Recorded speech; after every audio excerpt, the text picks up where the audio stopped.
Hello, my little pretties. It's your mistress, the Queen of Lions. Now, today, welcome to my brand new first episode of my entire podcast where I'll be discussing movies, games, and even TV shows. Now, today, this is the first episode, so I am going to be discussing a movie also known as a fairy tale movie. Now, before I begin, I would like to say a few things. I love movies, video games, and TV shows. I basically am a fan of all the things that I've listed in the past. You guys should probably already know. Now, let me begin with the first episode. Now, the first episode we're going to talk about is the movie that is based on the book, but however, the book and the movie are very different, which I will remake that video, the difference between the messed up origins of Wizard of Oz, which I will do that maybe in a separate video. But today we're going to focus on the movie of this version, and it is called The Wizard of Oz. Now, The Wizard of Oz is basically something you guys, most of us have seen in the past. I've only met maybe one or two people who have never seen it, and when I heard that they've not seen The Wizard of Oz, I'm like, what? You gotta watch a lot of movies to know a lot about stuff. So, I'm going to be sitting around and with this podcast, and we're going to begin with this episode. Now, the first episode we're talking about is The Wizard of Oz. Now, The Wizard of Oz, we all know. If you guys seen my review on The Wizard of Oz, you guys can check that out. But since this is a podcast, I'm going to be explaining a lot more detail about it. So, first of all, I would like to say, this story involves Dorothy in her own little world. Basically, Dorothy, wants to get out of Kansas. Well, I know they've done a couple of versions of it, but we're going to think and focus on the 1939 MGM classic Wizard of Oz movie. Now, we don't have enough time to go through all that, but there is a TV series based on it that came out in the 90s, which I will be talking about that maybe in a separate video. Well, pretty much, yeah, will be in a separate video. But anyways, let's get started with The Wizard of Oz. Now, we all see this story involves a little girl named Dorothy who is basically having rough times at the farm. And she lives in a farm with her aunt, Uncle Henry, Auntie Em, and she lives there with her cousins. No, not cousins. She lives there with her uncles, Hunk, Hickory, and Zeke. They're like the helpers at the barn, and Dorothy's going through a lot because Miss Gulch said that she was going to come to the farm and take Toto. But of course, we all know that, it doesn't end well as basically no one really seems to care about, about the whole situation with Miss Gulch. And they say just to find her a place where she won't get into any trouble. Now, we all know in the movie, Dorothy, is just wishing what's over the rainbow and wishes she was somewhere over the rainbow. Now, the song Somewhere Over the Rainbow has a really good meaning to it. Now, the meaning that I'm looking at right now is that she wants to be, somewhere away from Kansas. That's basically because she was going through a hard life and stuff, which I don't blame her for. I do feel that way sometimes too, but, that's just something I can definitely say. Now, however, Dorothy ends up going to Kansas, but however, in this movie, however, she is actually dreaming. Now, I know there's other versions of the movie that actually have her go to Oz as a real place, but since we're talking about the MGM movie, we're going to be focusing on that. So, in the movie, Miss Gulch comes to take Toto away. She says, I want to see you and your wife right away about Dorothy because, well, of course, what happened is, she's really angry all over the fact that, Dorothy just let Toto go in her garden, which, of course, it was mainly because of Miss Gulch's cat was causing a nuisance, which we don't even know really what happened, but Dorothy just gives a brief description of what happened, so we don't really get to know too much of the whole story. So basically, Miss Gulch says that she's taking Toto to the sheriff. So she ends up taking Toto, but however, Toto does escape from the basket, and he ends up going home to see Dorothy. Now, Dorothy thinks that Miss Gulch is gonna come back to the house and take Toto away. So she ends up taking Toto, and she ends up running away, and she ends up running into Professor Marvel, who, basically, looks in the, basically, he's kind of like a fortune teller, so to speak, so kind of had that little theme or something to it. So he's, like, looking through the crystal ball, and he sees the, Andy M and Uncle Henry. Andy M is, like, all going into a panic because, Dorothy, ran away. So when the tornado scene is going on, Dorothy runs home with Toto to her aunt and uncle's house. But when they get there, however, there is something right here. Basically, Dorothy ends up getting knocked out with the window pane that accidentally hits her when she goes in the house to find her aunt and Uncle Henry.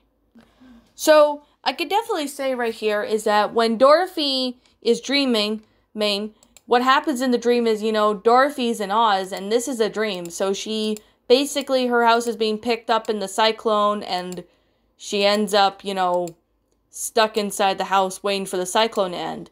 However, the house ends up landing in a strange place. So when Dorothy walks out of the house, she ends up looking to see that she is somewhere over the rainbow. And we all know that familiar catchphrase that really catches a lot of audience's attention. Well, there's two of them, but I'm just going to put two of them as the title. Now, here's one of them. I don't think we're in Kansas anymore. So that's basically the catchphrase of what Dorothy said. So Dorothy ends up meeting the Munchkins and the Good Witch of the North, which is also known as Glinda, the Good Witch of the North.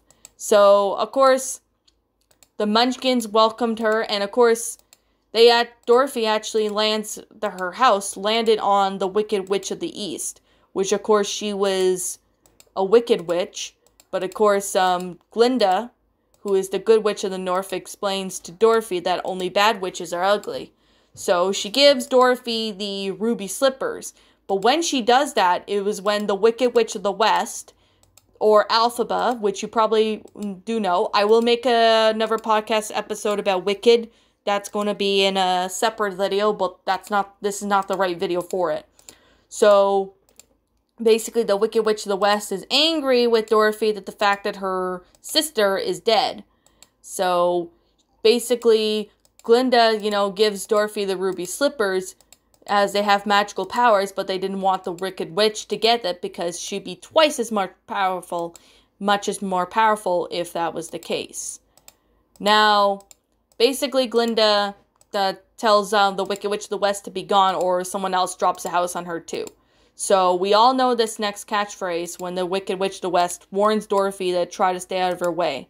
And I'm going to say this in the Wicked Witch of the West's voice, which most of you guys who have seen the movie should probably already know. And for those who haven't seen the movie in a long time, well, here's kind of like a little memory lane line for you guys. And note, my Wicked Witch laugh is not the greatest, so bear with me. I'll get you, my pretty, and your little dog, too.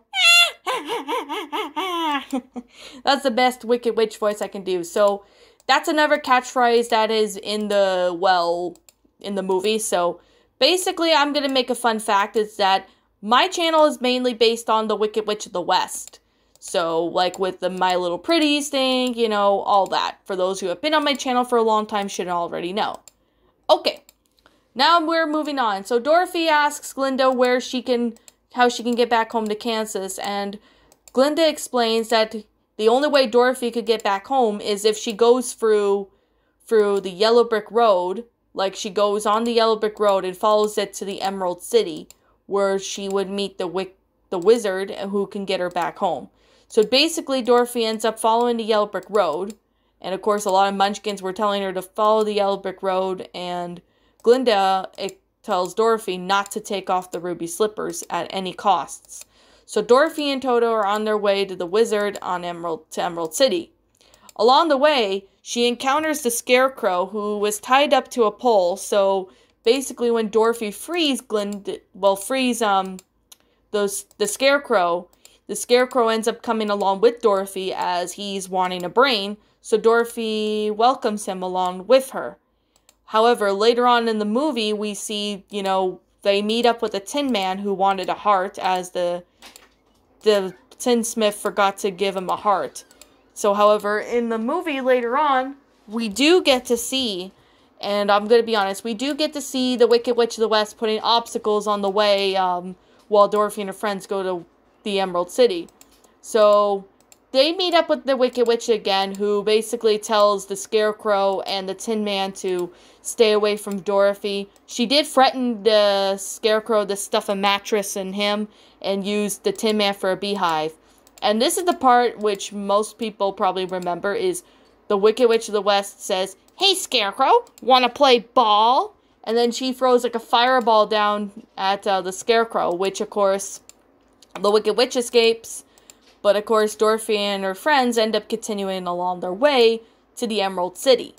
When they go more into Emerald City, on the way there, they meet up with the Cowardly Lion, who apparently wants to have courage. He's basically scared of everything, and he's a scaredy cat, and he tries to be brave, but of course it's not working. So basically what happens is that Dorothy welcomes him along and says that she's on her way to the Emerald City to get her and Toto back home, the Scarecrow a brain, and the Tin Man a heart, and she assures that to the Lion that the wizard could give him some courage. So all of them were on their way, and however, the Wicked Witch ends up putting a field of poppies that will put them to sleep. I think it's some sort of chemical she's using to put everyone to sleep. However, as Dorothy and her friends are like running through the poppy fields, Dorothy and Toto end up falling asleep along with the Lion, but however, the Scarecrow and the Tin Man are not affected by it. So they end up, panicking, as, that's not how, you handle things.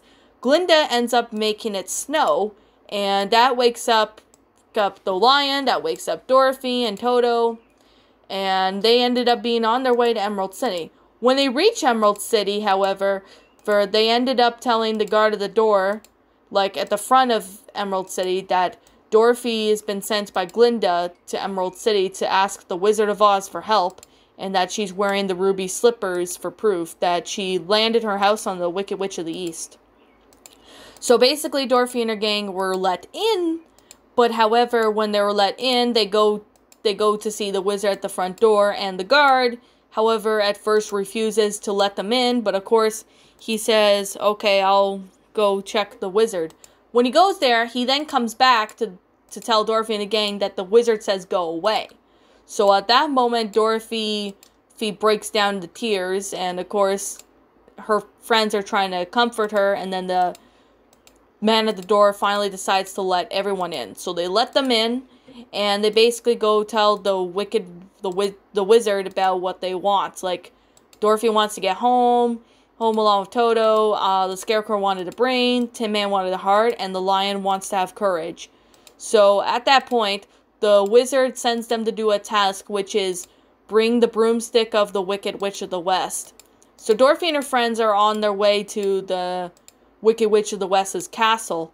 However, as they were on their way, they get attacked by flying monkeys. But Dorothy and Toto get kidnapped by the flying monkeys. So Dorothy's friends ended up having to put the Scarecrow back together. Of course, during the flying monkeys, they were fighting them.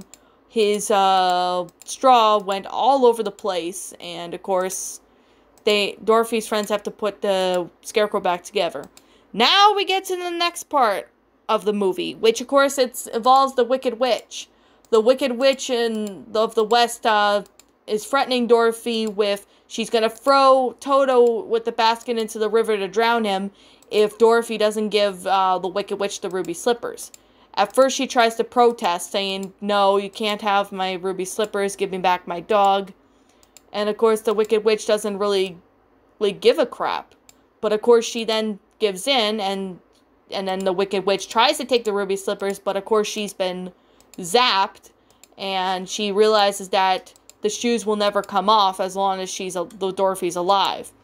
So she basically puts a spell on Dorothy when Toto escapes to go get help.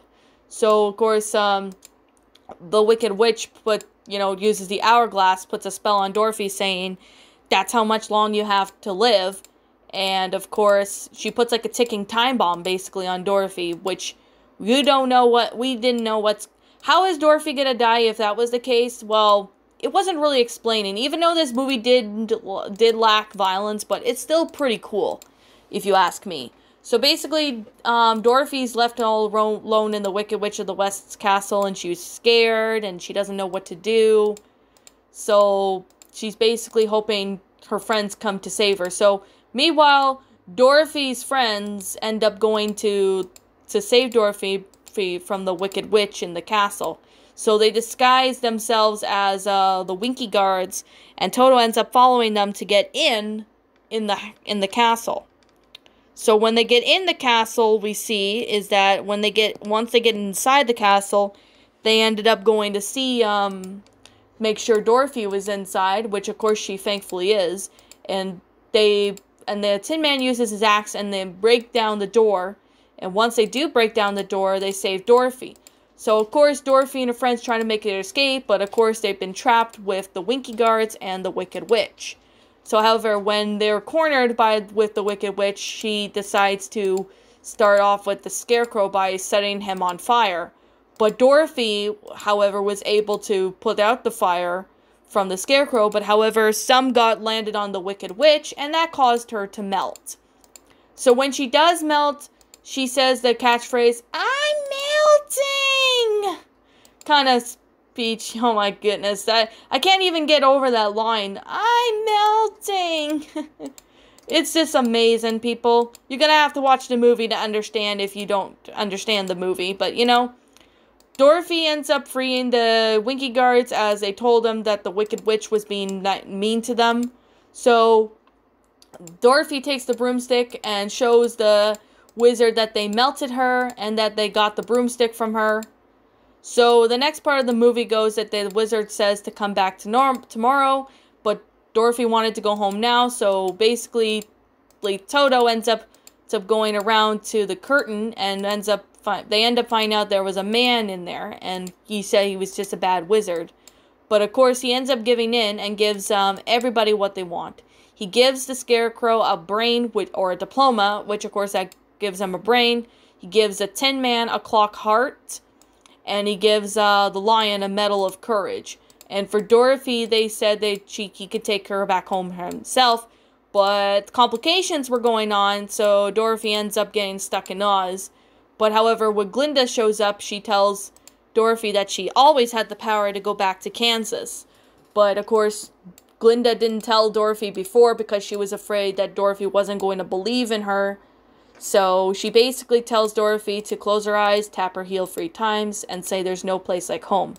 Before Dorothy leaves, she says goodbye to her friends, and then she and Toto end up waking up from their dream to see Annie M and everyone there, making sure she was okay.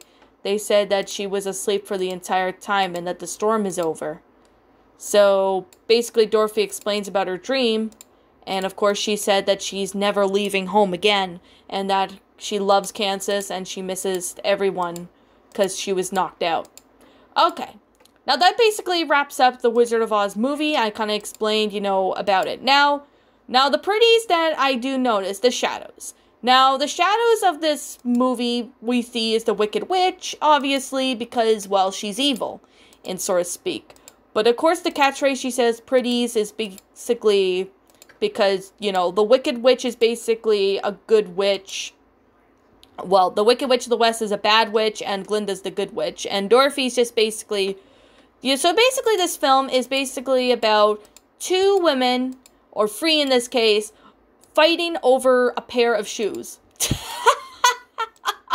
How stupid can you even be arguing over a pair of shoes that you both want? Like, here's the thing. How would it be possible to say that or something like that? Or how would it be possible for 2 women to argue over 2 shoes? Like, there could be compromise. They could have compromised with a deal or something. Oh man, people, that is just amazing. Now, for those who don't know, for people who are good witches like Glinda and good side like Dorothy and her friends will always know that they're going to get everywhere in life, and that if there are certain things. Now, with the term that is and the title saying, good witch or bad witch, is basically about the difference between good people and bad people. Now, basically, there's some whole morals of the story is not only just about two women arguing for, or fighting in this case, for over a pair of shoes. Basically, the moral of the story is there are a difference between good people and bad people in the world. Like, you're going to meet lots of bad people in the world, but you're also going to meet lots of good people in the world as well. So you're going to meet up with good people, and there's going to be some times where you get some bad people in the world. But there is all what it seems to be. Now, however, it's something I'm going to be honest. With bad people, they just basically do bad things, and they just don't make good choices. Good people, on the other hand, do mostly good things, and are good to other people. Well, sometimes it could be the other way around with the same person. Like, sometimes there could be good people that do bad things, but, they probably did that maybe by mistakes or something like that. But the moral of this podcast, before I wrap it up, is basically about there are good people out in the world, and there's also bad people out in the world. So it's kind of why you don't know who's there, who's watching, or who's doing stuff when it comes to you doing what you love to do. Now, there are some people who are like I said, like with Glinda, you are not sure. When you meet new people, you're kind of like, are you a good witch or a bad witch? Or, in this case, are you a good person or not good person? It's all your choice. There are some people out in the world who are not great, and there's some people that are decent, and some people that are okay. But, we live in a big world, I could definitely say, and there's like lots of things going on every day, and it's just really crazy, so to speak. It's been really interesting to know what's in the world that you do know and what's there that you don't know. Now, I guess this video is kind of as long as it is for my first episode of my podcast series. Now, if you guys want to know, I will be doing, these episodes, once or twice a week, depending on my motivation. But anyways, for those who are new to my channel, I highly recommend you hit the subscribe button. Let me know in the comments below of what other episodes of Pretties and Shadows and Pretties you would like to see. Yeah. And for those who are new to my channel, be sure you hit the like and subscribe button down below. And don't forget to ring the notification bell when I upload. So, like always, I will be seeing you all in the next podcast episode, or even next video even. So, peace out, everyone, and I hope you enjoyed this podcast, and let me know your feedback down in the comments below. And like always, I'll be seeing you all next time. Bye-bye.